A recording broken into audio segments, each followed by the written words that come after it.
بسم اللہ الرحمن الرحیم۔ السلام علیکم یا علی السلام میرے بھائی، یہ جو عقد ام کلثوم کا مسئلہ ہے، یہ نہ تاریخی مسئلہ ہے نہ یہ حدیثوں کا مسئلہ ہے، بلکہ یہ اصل میں ایک نفسیاتی مسئلہ ہے، ایک سائیکالوجیکل پروگرام ہے، سائیکالوجیکل پرابلم ہے اہل سنت کی، جماعت عمریہ کی ایک نفسیاتی مسئلہ ہے یہ۔ وہ کس طریقے سے؟ وہ اس طرح کہ جب جناب رسالت امام صلی اللہ علیہ وآلہ وسلم مکے سے ہجرت کر کے مدینے آ گئے تھے، تو مدینے پہنچنے کے بعد آپ کی شادی حضرت عائشہ کے ساتھ ہو گئی تھی۔ صحیح بخاری کی روایت کے مطابق اس وقت حضرت عائشہ کی عمر 9 سال تھی اور جناب رسالت امام صلی اللہ علیہ وآلہ وسلم کی عمر 53 سال تھی۔ اس طرح حضرت ابو بکر جو ہے وہ رسول اکرم صلی اللہ علیہ وآلہ وسلم کے سسر بن گئے، اور اس سے پہلے وہ یار غار بھی تھے، ان کے بارے میں قرآن کی آیت بھی نازل ہو چکی تھی، وہ رسول اکرم کے دوست بھی تھے اور ہم عمر بھی تھے، تقریباً 1-2 سال کی کوئی چھوٹائی بڑائی ہوگی حضرت ابو بکر اور رسول اکرم صلی اللہ علیہ وآلہ وسلم کی عمر میں۔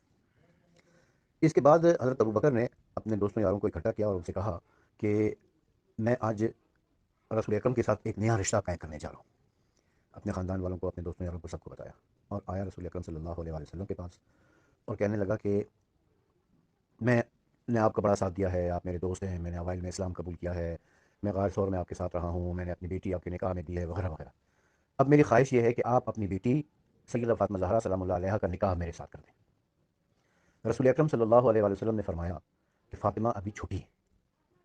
بس رسول اکرم کا یہ جملہ تیر بن کر خلیفہ اول کے سینے میں لگا اور وہ وہاں سے ٹلملاتا ہوا غصے میں اٹھ کر خلیفہ ثانی کے پاس آیا اور کہا کہ دیکھو، جب میں نے کہا کہ آپ میری بیٹی سے شادی کر لیں تو کہا بسم اللہ، اور جب میں کہتا ہوں کہ اپنی بیٹی کی شادی میرے ساتھ کر دیں تو کہتے ہیں کہ وہ چھوٹی ہے، حالانکہ فاطمہ کی عمر بھی 9-10 سال ہے اور میری بیٹی کی عمر بھی اتنی ہی تھی۔ تو خلیفہ ثانی نے دیکھا کہ رسول اکرم نے اس کا رشتہ رد کر دیا ہے، اور رد کرنے کی وجہ یہ بتائیے کہ فاطمہ ابھی چھوٹی ہے، یعنی چھوٹی ہونے کا مطلب یہ ہے کہ تم بوڑھے ہو، تم بوڑھے ہو۔ تو خلیفہ ثانی کے دل میں لڈو پھوٹا اور اس نے کہا کہ میں تو بوڑھا نہیں ہوں، تو ہو سکتا ہے کہ مجھے رشتہ دے دیں۔ تو وہ جناب رسالت امام صلی اللہ علیہ وسلم کے پاس اپنا رشتہ لے کر آیا۔ رسول اکرم صلی اللہ علیہ وسلم نے فرمایا کہ مجھے فاطمہ کے بارے میں اللہ کے حکم کا انتظار ہے۔ 24 رمضان المبارک 1 ہجری کو اللہ کا حکم آ گیا اور اللہ تعالیٰ نے فرمایا کہ جبرائیل علیہ السلام نے فرمایا کہ اللہ تعالیٰ کہتا ہے کہ میں نے فاطمہ اور علی کا نکاح آسمانوں پر پڑھ دیا ہے، آپ زمین پر ان کا نکاح پڑھ دیں۔ جناب رسالت امام نے سلمان فارسی کو بلایا اور کہا کہ جاؤ علی سے کہو کہ وہ سیدہ کا رشتہ لے کر میرے پاس آئے۔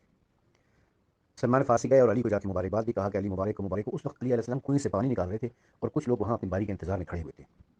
علی نے کہا خیر مبارک، سلمان کس بات کی مبارکباد دے رہے ہو؟ کہا کہ رسول اللہ نے فرمایا ہے کہ علی سے کہو کہ سیدہ کا رشتہ لے کر میرے پاس آئے۔ علی علیہ السلام بھی خوشی خوشی رسول اکرم کے پاس ہے۔ اب وہ ایک الگ قصہ ہے، میں اصل موضوع کی طرف آنا چاہتا ہوں۔ وہ لوگ جو وہاں پر کھڑے ہوئے تھے کنویں کے پاس، ان میں سے کسی نے جا کر ابو بکر اور عمر کو بتا دیا کہ دیکھو، تم لوگوں کا رشتہ رسول اللہ نے رد کر دیا تھا اور علی کو بلا کر کہہ رہے ہیں کہ میری بیٹی سے شادی کر دو۔ اس پر ان دونوں کے دل میں بڑی نفرت پیدا ہو گئی۔ یہ وہ موقع تھا کہ جب ان دونوں کے دل میں رسول اکرم صلی اللہ علیہ وسلم کے لیے، سیدہ فاطمہ زہرا سلام اللہ علیہا کے لیے اور علی علیہ السلام کے لیے نفرت کا بیج بویا گیا۔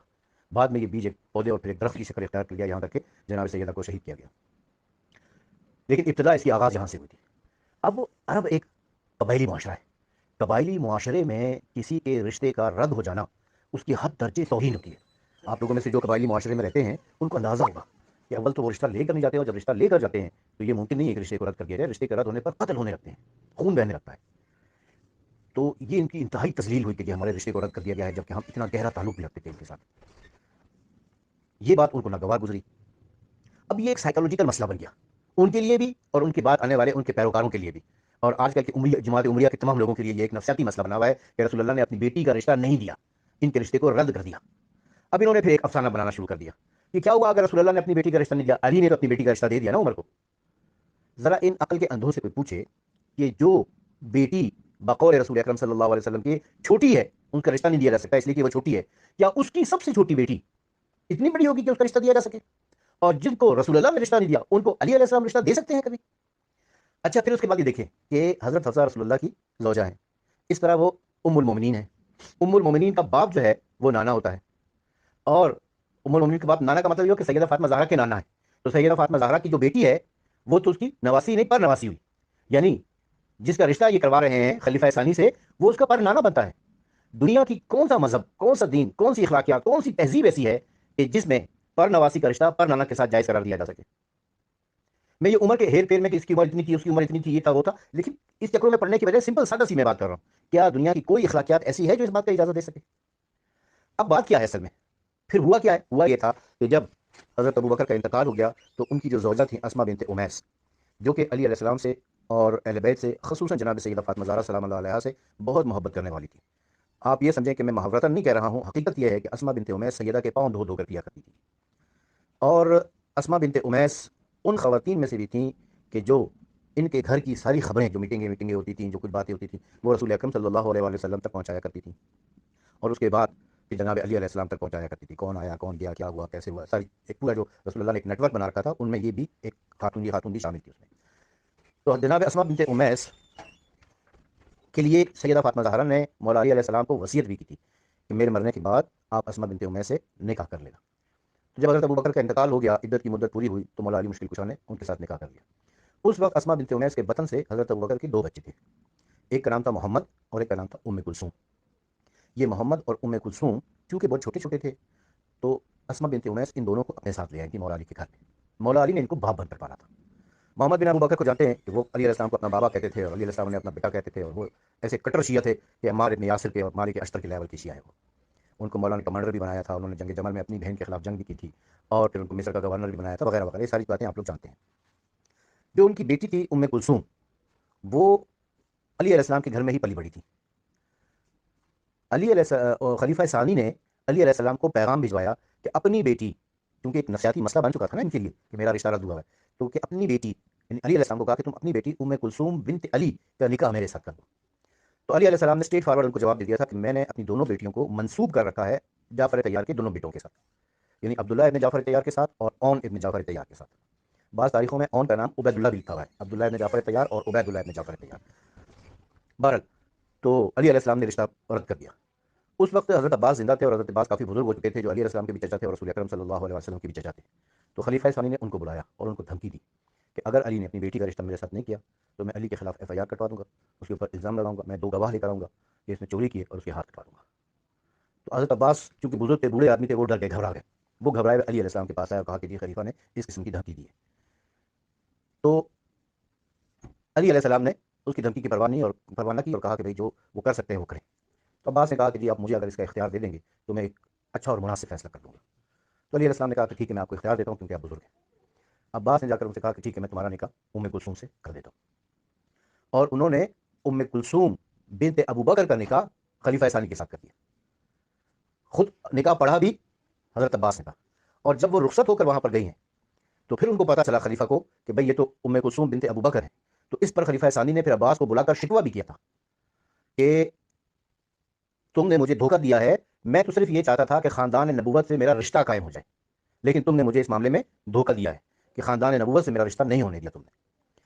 اچھا، ایک روایت اس میں یہ بھی ملتی ہے کہ جب علی علیہ السلام نے انکار کر دیا تو پھر خلیفہ ثانی نے حضرت عائشہ سے رجوع کیا اور ان سے کہا کہ آپ اپنی بہن یعنی ام کلثوم بنت ابو بکر کا رشتہ میرے ساتھ کرواؤ، اور ان کو یہ بھی کہا تھا کہ میں آپ کا وظیفے میں اضافہ کر دوں گا، 10,000 درہم کی جگہ میں آپ کو 12,000 درہم دیا کروں گا، اور وہ دیا بھی کرتے تھے اسی طریقے سے۔ پر یہ روایت اپنی جگہ پر ہے، لیکن ہم تو اپنی بات کر رہے ہیں کہ ہمارے پاس جو روایات موجود ہے اس کے حوالے سے یہی ہے کہ حضرت عباس نے ام کلثوم بنت ابو بکر کا نکاح خلیفہ ثانی کے ساتھ کیا تھا۔ اب جب حضرت عمر کا انتقال ہو گیا تو پھر چونکہ عدت باپ کے گھر میں پوری کرنی ہوتی ہے، اور ام کلثوم بنت ابو بکر کا نہ والد زندہ تھا نہ والدہ زندہ تھیں، تو اس لیے وہ عدت کی مدت پوری کرنے کے لیے علی علیہ السلام کے گھر آ گئی تھی، کیونکہ منہ بولے باپ تھے اور انہوں نے ان کو پالا ہوا تھا۔ یہ روایت کہیں صحیح بخاری میں آئی ہے، جس کو ایک ایشو بنا رکھا ہے اہل سنت نے کہ وہ ام کلثوم بنت علی ہیں، حالانکہ وہ ام کلثوم بنت علی نہیں ہے، وہ ام کلثوم بنت ابو بکر ہے جو عدت پوری کرنے کے لیے علی علیہ السلام کے گھر آئی تھی۔ عدت کی مدت انہوں نے یہاں پر پوری کی تھی اور اس کے بعد پھر ان کا دوسرا نکاح ہو گیا تھا۔ تو یہ ایک مختصر سی جو ہے نا وہ میں نے آپ کو بتایا کہ یہ اصل میں چونکہ ایک نفسیاتی مسئلہ بن گیا ہے ان لوگوں کے لیے، کیونکہ رسول اکرم صلی اللہ علیہ وسلم نے ان کا رشتہ رد کر دیا تھا۔ اب یہ کسیانی بلی کھمبا نوچے سے پٹاتے پھرتے ہیں کہ ہم کس طریقے سے خاندان رسالت کے ساتھ اپنا رشتہ جوڑے، تو وہ رشتہ جوڑنے کے لیے انہوں نے ایک افسانہ، یہ کہانی بنا رکھی ہے۔ وہ آخر دعوانا ان الحمدللہ رب العالمین۔ دیکھو حدیث صحیح ہے یا غلط ہے یہ ایک الگ بات ہے، لیکن یہ بتائیے کہ اس حدیث سے وہ کیا نتیجہ کیا نکالنا چاہ رہے ہیں؟ یہ حدیث ہے یا نہیں ہے، صحیح ہے یا غلط ہے، یہ ایک الگ مسئلہ ہے نا۔ ہمیں یہ بتائیں کہ اس حدیث سے نتیجہ کیا نکالنا چاہ رہے ہیں۔ اس میں یہ لکھا ہوا ہے کہ ہم سے امام جعفر صادق علیہ السلام نے فرمایا ہے کہ فی تزویج ام کلثوم فقال انی ذالک فرج غصبا، تزویج ام کلثوم جو ہے وہ اس کے بارے میں انہوں نے کہا کہ یہ وہ شرمگاہ ہے جو ہم سے غصب کر لی گئی ہے، جو ہم سے چھین لی گئی ہے۔ اس میں یہ کہا ہے کہ ام کلثوم بنت علی، یہ ام کلثوم بنت علی تو نہیں ہے، ام کلثوم تو بہت ساری ہیں، ام کلثوم بنت ابو بکر جو تھی وہ بھی تو رسول اکرم صلی اللہ علیہ وآلہ وسلم کی امام علی علیہ السلام کے گھر میں پلی بڑھی ہے نا. وہ تھی ابو بکر کی بیٹی لیکن پلی بڑی علی علیہ السلام کے گھر میں تھی، جس کا نکاح عمر کے ساتھ ہوا تھا. اس کے بارے میں کہا علی علیہ السلام تو راضی نہیں تھے کہ ام کلثوم بنت ابو بکر کی شادی عمر کے ساتھ ہو جائے. علی علیہ السلام اس پر راضی نہیں تھے، لیکن اس شادی کو روک نہیں سکتے تھے، شرعاً نہیں روک سکتے تھے، کیونکہ علی علیہ السلام اس بچی کے ولی نہیں تھے، اس بچی کے وارث نہیں تھے. اس ام کلثوم بنت ابو بکر کا ولی کون تھا؟ اس کا ولی اس کا بڑا بھائی عبد الرحمن ابن ابو بکر تھا.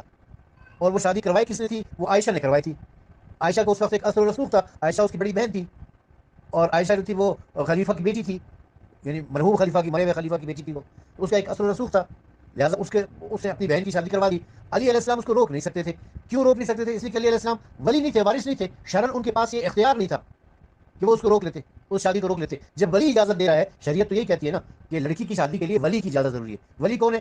عبد الرحمن ابن ابو بکر ہے، کیونکہ ابو بکر خود تو مر گیا، تو اس کا جو بڑا بیٹا ہے وہ ولی ہے اس کا. تو علی علیہ السلام تو یہ کہہ رہے ہیں، امام جعفر صادق علیہ السلام یہ کہہ رہے ہیں کہ یہ ہم سے زبردستی چھین لی گئی ہے. یعنی ہم چاہتے نہیں تھے، علی علیہ السلام چاہتے نہیں تھے کہ یہ شادی ہو جائے، مگر کیا کرتے، مجبور تھے، شرعاً ان کے پاس اختیار نہیں تھا شادی کو روکنے کا. اچھا جی، اس کے بعد سوال یہ کیا جاتا ہے کہ ام کلثوم بنت علی و بطول سلام اللہ علیہ کی شادی پھر کب ہوئی، کہاں ہوئی، کس کے ساتھ ہوئی، اور ان کے بارے میں کچھ بتائیں پھر ہمیں. تو اس بارے میں جو ہے نا یہ علامہ شیخ محمد حسین نجفی صاحب کی کتاب ہے مقتل حسین، سعادت الدارین فی مقتل حسین، جو مکتبہ ثقلین سے شائع ہوئی ہے. اس کے صفحہ نمبر 605 کے اوپر جو کچھ لکھا ہوا ہے وہ میں آپ کو پڑھ کے سناتا ہوں، اور اس سے یہ بڑی سچویشن آپ کے سامنے واضح ہو جائے گی. جناب ام کلثوم بنت امیر المومنین علی ابن ابی طالب کے بارے میں لکھا ہوا ہے کہ یہ معظمہ پیغمبر اسلام صلی اللہ علیہ وسلم کی چھوٹی نواسی اور علی و بطول علیہ السلام اللہ علیہ کی منجری صاحبزادی ہیں. ان کا نام نامی و اسم گرامی بھی زینب ہے، ان کا نام بھی زینب ہے، اور کنیت ام کلثوم ہے. ان کا نام زینب ہے، کنیت ام کلثوم ہے. دیکھیں سیدہ فاطمہ زہرا سلام اللہ علیہ کے بطن سے 2 بیٹے پیدا ہوئے، ایک کا نام حسن، ایک کا نام حسین ہے. 2 بیٹیاں پیدا ہوئیں، دونوں کا نام زینب ہے. جو بڑی والی ہیں ان کو زینب کبریٰ سلام اللہ علیہ کہا جاتا ہے، جو چھوٹی ہیں ان کی کنیت ام کلثوم ہے، اور وہ کنیت کے نام سے مشہور، اپنی کنیت سے مشہور ہیں، یعنی ام کلثوم سے وہ زیادہ مشہور ہیں. مزید لکھا ہے کہ مگر کنیت نام سے زیادہ مشہور ہے. آپ کی تزویج پہلے اپنے ام زاد یعنی چچا زاد جناب اون بن جعفر طیار رضی اللہ تعالیٰ عنہ سے ہوئی تھی. یعنی آپ کی جو پہلی شادی ہے وہ اون بن جعفر طیار سے ہوئی تھی. دیکھیں سیدہ زینب سلام اللہ علیہ کی شادی عبداللہ بن جعفر طیار سے ہوئی تھی. عبداللہ بن جعفر طیار کے چھوٹے بھائی تھے اون بن جعفر طیار، ان سے سیدہ ام کلثوم سلام اللہ علیہ کی شادی ہوئی ہے. اور ان کی وفات کے بعد، یعنی جب اون بن جعفر طیار کی وفات ہو گئی تو پھر اس کے بعد جناب محمد بن جعفر طیار سے ان کی شادی ہوئی. یعنی جعفر طیار کے جو تیسرے بیٹے تھے، محمد ان کا نام تھا، محمد بن جعفر طیار، ان سے پھر سیدہ ام کلثوم کی شادی ہوئی. جب اون بن جعفر طیار کا انتقال ہو گیا، وہ بیوہ ہو گئی تھی، تو پھر محمد بن جعفر طیار کے ساتھ ان کی شادی ہوئی تھی. صحیح تاریخ ولادت و وفات معلوم نہیں. ویسے تاریخ ولادت کے حوالے سے یہ ہے کہ آپ کی ولادت جو تاریخ کا تو پتہ نہیں چلتا، لیکن سن جو ہے وہ سن 10 ہجری بتایا جاتا ہے. 10 ہجری میں جو ہے وہ آپ کی ولادت ہوئی ہے. البتہ بعض روایات میں 9 ہجری بھی ہے. اجمالاً اتنا معلوم ہوتا ہے کہ حیات رسول کی آخری ایام میں آپ کی ولادت ہوئی، اور شہادت امام کے تھوڑے عرصے بعد ہو گئی تھی. شہادت جو ہے وہ امام حسین علیہ السلام کی تھوڑے عرصے کے بعد ان کی وفات ہو گئی تھی. مسلمان، اچھا اب یہ جو پوائنٹ ہے یہ بڑا غور طلب ہے، اس کو بڑے غور سے آپ نے سننا ہے. مسلمانوں کے خلیفہ ثانی کے ساتھ ان کی ازدواج کا افسانہ بالکل بے اصل و بے حقیقت ہے. یعنی عمر کے ساتھ جو شادی کا ڈرامہ رچایا ہوا ہے یہ بالکل بے اصل اور بے حقیقت ہے، جو قوانین روایت و درایت اور آئین و عقل کے سراسر خلاف ہے. اور اس کے اوپر میں پہلے ڈسکشن کر چکا ہوں، وائس نوٹ میں اپنے تفصیل سے بتا چکا ہوں کہ یہ کیوں عقل کے خلاف ہے. ہم نے اپنی کتاب، یعنی یہ علامہ صاحب کا، چونکہ علامہ محمد حسین نجفی صاحب کا کہنا ہے کہ ہم نے اپنی کتاب تنزیہ الامامیہ والتجلیات صداقت میں اس موضوع پر مفصل بحث کر کے اس قصے کو بے اصل ثابت کیا ہے. قارئین کرام کتاب مذکور نیز اس موضوع پر مستقل تالیف شدہ کتب و رسائل مثل السر والمختوم، کنز مختوم، درحل عقد ام کلثوم اور شرح کنز مختوم وغیرہ کی طرف رجوع کر سکتے ہیں. ایک دو کتابوں کا حوالہ میں نے بھی دے رکھا ہے، سہام مسموم کے نام سے بھی ایک کتاب ہے یہ، اور ایک یہ غلام حسین نجفی صاحب کے، علامہ غلام حسین نجفی صاحب خدا انہیں شہید ہو گئے تھے، خدا انہیں جنت نصیب کرے. اور اس کے علاوہ عبد الکریم مشتاق صاحب کی کتاب، ان کو بھی ظالموں نے شہید کر دیا تھا، اللہ تعالیٰ ان کو غریق رحمت کرے. ان دونوں شہداء علامہ غلام حسین نجفی اور علامہ ان دونوں شہداء کے لیے سورہ فاتحہ تلاوت کرنے میں. تو یہ اس میں لکھا ہوا ہے. اچھا، یہاں اس موضوع پر گفتگو کرنے کی گنجائش نہیں ہے. ہاں، یہاں صرف اشارہ کرنا مقصود ہے کہ جس ام کلثوم کی تزویج کا افسانہ خلیفہ ثانی کی طرف منسوب کیا جاتا ہے، اس کی وفات بالاتفاق بعد معاویہ بیان کی جاتی ہے. یعنی معاویہ کے مرنے کے بعد اس کی وفات ہوئی تھی، اور وہ عمر کی بیٹی جو ہے، سوری ابو بکر کی بیٹی ام کلثوم جو ہے اس کی وفات معاویہ کے مرنے کے فوراً بعد ہو گئی تھی. مگر ام کلثوم بنت علی و بطول کہ واقع کربلا میں اور اس کے بعد اسیران اہل بیت کے ہمراہ موجود ہونے پر تمام ارباب سیر و تاریخ اور اصحاب مقاتل کا اجماع و اتفاق موجود ہے. شیعہ سنی جس نے بھی کربلا کا واقعہ لکھا ہے، ان سب نے لکھا ہے کہ سیدہ ام کلثوم بنت علی و بطول سلام اللہ علیہا یہ کا واقعہ کربلا میں موجود تھیں، کربلا کے بعد یہ اسیر ہوئی ہیں، شام میں زندان یزید کے اندر یہ قید رہی ہیں، پھر وہاں سے رہائی کے بعد یہ کربلا اپنی بہن سیدہ زینب سے کربلا آئی ہیں اور پھر مدینے آئی ہیں، جبکہ جس ام کلثوم کا نکاح خلیفہ ثانی کے ساتھ ہوا تھا وہ تو فوت ہو چکی تھی، وہ تو مر چکی تھی، وہ تو معاویہ کے مرنے کے بعد ان کا انتقال ہو گیا تھا، تو صاف پتہ چلتا ہے کہ وہ ام کلثوم اور ہیں، یہ ام کلثوم اور ہیں، یہ جو کربلا میں ہے یہ ام کلثوم بنت علی و بطول ہیں، جبکہ وہ جو تھی جن کا نکاح حضرت عمر کے ساتھ ہوا تھا اور معاویہ کے بعد وہ فوت ہو گئی تھی، معاویہ کے مرنے کے بعد وہ فوت ہو گئی تھی، وہ ان کا نام ام کلثوم بنت ابو بکر تھا۔ جناب ام کلثوم نے اپنی بڑی بہن جناب زینب عالیہ کے دوش بدوش بازار کوفہ وغیرہ میں جو پرجوش اور ولولہ انگیز خطبے پڑھے ہیں وہ سابقہ ابواب میں درج کیے جا چکے ہیں، یہی زینب ام کلثوم کی عدیم النظیر خطابات تھے جنہوں نے یزید کی حکومت کے ارکان کو متزلزل کر دیا تھا۔ یہ کوئی روز روشن کی طرح واضح بات ہے کہ سیدہ ام کلثوم سلام اللہ علیہا نے کوفے کے بازار میں خطبات پڑھے، کوفے کے دربار میں خطبات پڑھے، آپ نے شام کے بازار میں خطبات پڑھے ہیں، آپ نے شام کے دربار میں یزید کے دربار میں خطبات پڑھے ہیں، تو یہ بات روز روشن کی طرح واضح ہے۔ اب بس وہی بات ہے کہ اہل سنت جو ہے نا وہ کھسیانی بلی کھمبا نوچے والی بات ہے کہ اپنی خفت کو کیسے مٹائیں۔